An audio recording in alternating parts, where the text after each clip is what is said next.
The hidden reason some ADHD people get stuck in toxic relationships.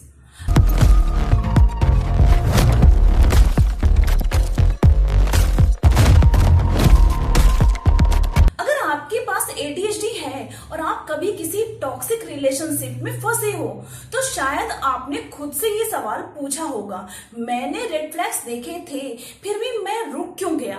क्या मैं week था? क्या मैं समझ नहीं पाया या मेरे साथ कुछ गलत है? सच ये है कि ADHD आपको वीक नहीं बनाता। ADHD होना ऑटोमेटिकली किसी को टॉक्सिक रिलेशनशिप का विक्टिम नहीं बनाता। बहुत से ADHD अडल्ट्स हेल्दी, सक्सेसफुल और स्ट्रॉन्ग रिलेशनशिप्स में होते हैं, लेकिन ADHD के कुछ ट्रेड्स कुछ सिचुएशंस में अनहेल्दी रिलेशनशिप पैटर्न को पहचानना मुश्किल बना सकता है और इसी डिफरेंस को समझना बहुत जरूरी है। You need to redo this section. This answer is incorrect, and so is this one. You're rushing. Slow down and focus on the instructions I gave you. बहुत से ADHD बच्चे स्कूल और डेली लाइफ में अपने pairs के मुकाबले ज्यादा correction और क्रिटिसिज्म एक्सपीरियंस कर सकते हैं। ध्यान दो, फिर भूल गए, तुम इतने केयरलेस क्यों हो? हर ADHD चाइल्ड का एक्सपीरियंस अलग होता है, लेकिन कुछ लोग बड़े होते होते अंदर ही अंदर ये महसूस करने लगते हैं कि उन्हें खुद को प्रूव करना है। इसी वजह से जब कोई इंसान उन्हें डीपली अप्रिशिएट करता है, समझता हुआ लगता है या उन्हें स्पेशल फील कराता है, तो वो एक्सपीरियंस इमोशनली बहुत पावरफुल लग सकता है। I honestly can't believe we waited this long to go out. I know, right? I feel like I've known you forever already.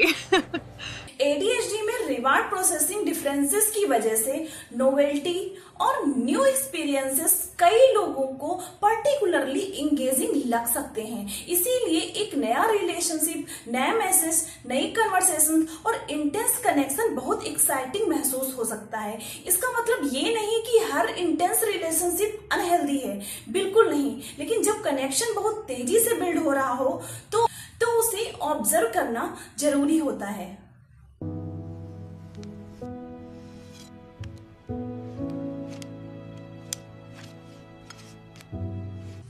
ADHD की एक इंटरेस्टिंग कैरेक्टरिस्टिक हाइपर फोकस भी हो सकती है। हर ADHD person hyper focus experience नहीं करता और जो करते हैं उनका फोकस किसी भी चीज पर हो सकता है, लेकिन कभी कभी ये फोकस रिलेशनशिप पर भी आ सकता है। जब ऐसा होता है तो उस इंसान के बारे में सोचना, उसकी अप्रूवल को इम्पोर्टेंस देना और उस रिलेशनशिप में इमोशनली इन्वेस्ट होना बहुत इंटेंस महसूस हो सकता है। I've always felt like an outsider. Like no one truly sees me. I see you, and it is okay. एक और इम्पोर्टेंट पॉइंट है, बहुत से ADHD अडल्ट्स ने अपनी लाइफ में कभी ना कभी टू मच या नॉट इनफ महसूस किया होता है। कभी बहुत इमोशनल, कभी बहुत डिस्ट्रैक्टेड, कभी बहुत इम्पल्सिव। इसीलिए जब कोई इंसान उन्हें पूरी तरह एक्सेप्ट करता हुआ नजर आता है तो वो एक्सेप्टेंस बहुत मीनिंगफुल लग सकता है और कभी कभी यही वल्नरेबिलिटी क्रिएट कर सकती है। लेकिन वल्नरेबिलिटी का मतलब वीकनेस नहीं होता। वल्नरेबिलिटी सिर्फ ये बताती है कि हम इंसान हैं।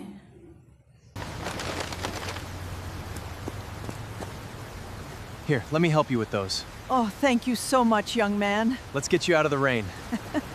बहुत से ADHD इंडिविजुअल्स डीपली केयरिंग और इमोशनली रिस्पॉन्सिव हो सकते हैं। जब कोई स्ट्रगल करता है आप उसकी हेल्प करना चाहते हैं, जब कोई दुखी होता है आप उसका पेन समझने की कोशिश करते हैं। ये एक स्ट्रेंथ है, लेकिन जब एम्पैथी के साथ स्ट्रॉन्ग बाउंड्रीज ना हो तो कुछ लोग दूसरों की प्रॉब्लम्स को सॉल्व करते करते अपनी ही नीड्स को इग्नोर करने लगते हैं।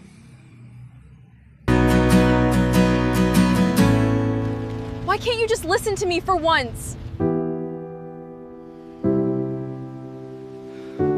कुछ ADHD इंडिविजुअल रिजेक्शन या क्रिटिसिज्म को भी इंटेंसली एक्सपीरियंस कर सकते हैं। इसी वजह से इनकंसिस्टेंट रिलेशनशिप्स, जहां कभी बहुत अटेंशन मिले और कभी बिल्कुल डिस्टेंस, इमोशनली एग्जॉस्टिंग हो सकती है। धीरे धीरे आप रिलेशनशिप को एंजॉय करने के बजाय उसे ठीक करने की कोशिश करने लगते हो।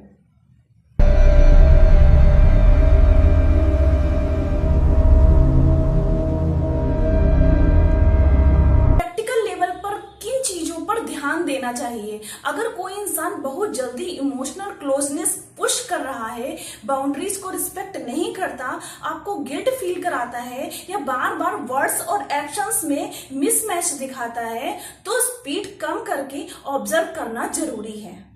हेल्दी रिलेशनशिप्स प्रेशर क्रिएट नहीं करती, वो ट्रस्ट बिल्ड करती है।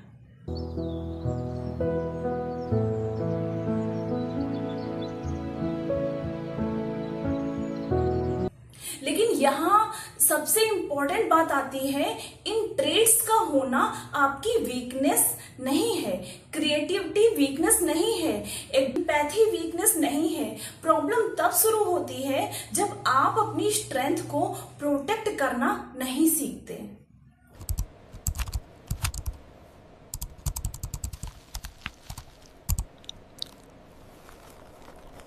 अगर आप अपनी पावर वापस लेना चाहते हो तो एक सिंपल रूल याद रखो, वर्ड से ज्यादा पैटर्न्स देखो, प्रोमिसेस से ज्यादा कंसिस्टेंसी देखो, इंटेंस से ज्यादा बिहेवियर देखो, क्योंकि हेल्दी रिलेशनशिप्स आपको बार बार प्रूव करने पर मजबूर नहीं करती। हेल्दी रिलेशनशिप्स ट्रस्ट और रिस्पेक्ट को धीरे धीरे बिल्ड करती है।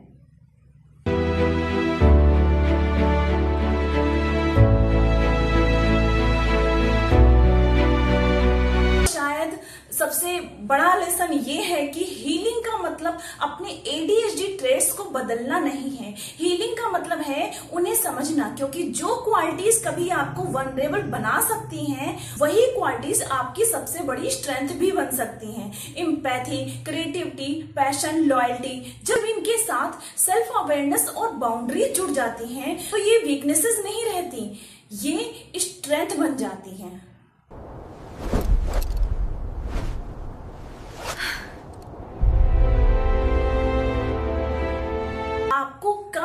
बनने की जरूरत नहीं है, आपको कम एम्पैथेटिक बनने की जरूरत नहीं है। आपको सिर्फ इतना सीखना है कि अपनी काइंडनेस सबको देने से पहले उसकी हिफाजत कैसे की जाती है, क्योंकि जिस दिन आप अपनी वैल्यू को किसी और की वैलिडेशन से अलग देखना सीख जाते हैं, उस दिन अनहेल्दी रिलेशनशिप्स अपनी सबसे बड़ी पावर खो देती है।